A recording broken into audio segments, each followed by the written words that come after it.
Est-ce qu'on peut faire une sorte de, disons, de généralité sur absolument tous les pays du continent africain par rapport à la transition numérique où il y a disons, des cas spécifiques en fonction des pays, en fonction des régions? Alors la particularité du marché numérique, c'est qu'il est extrêmement fragmenté. On ne peut pas avoir un marché africain, on ne peut pas avoir un marché africain par pays, mais il faut plutôt essayer de classifier ces secteurs d'activité par niveau de maturité. C'est ça la difficulté aujourd'hui dans notre environnement. Mais est-ce qu'il y a des points communs entre les pays africains par rapport à la transition numérique? Alors, on va retrouver des tendances. On va avoir une tendance forte qui est celle de l'Afrique de l'Ouest aujourd'hui, qui est marquée par le fait que la population a adopté l'Internet.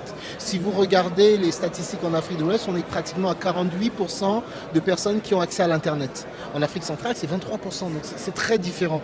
Donc on va avoir cette tendance-là où les entreprises d'Afrique de l'Ouest qui travaillent sur le consumer, sur le grand public, vont vouloir une transition digitale pour adresser ce nouveau marché. Voyez, alors qu'on va avoir d'un autre côté des tendances en Afrique centrale ou aussi en Afrique de l'Est autour des services publics.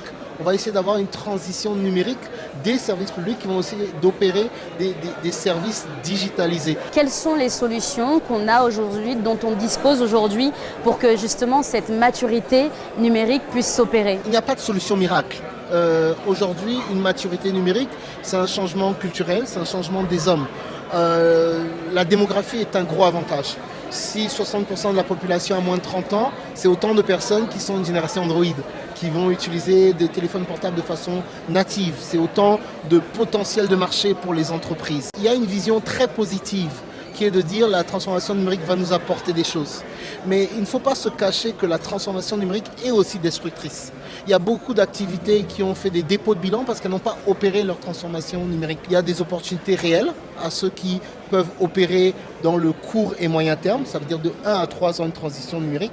Et il y a une vraie menace à ceux qui ne sont pas capables dans le long terme, donc de 3 à 7 ans, d'opérer cette transition numérique.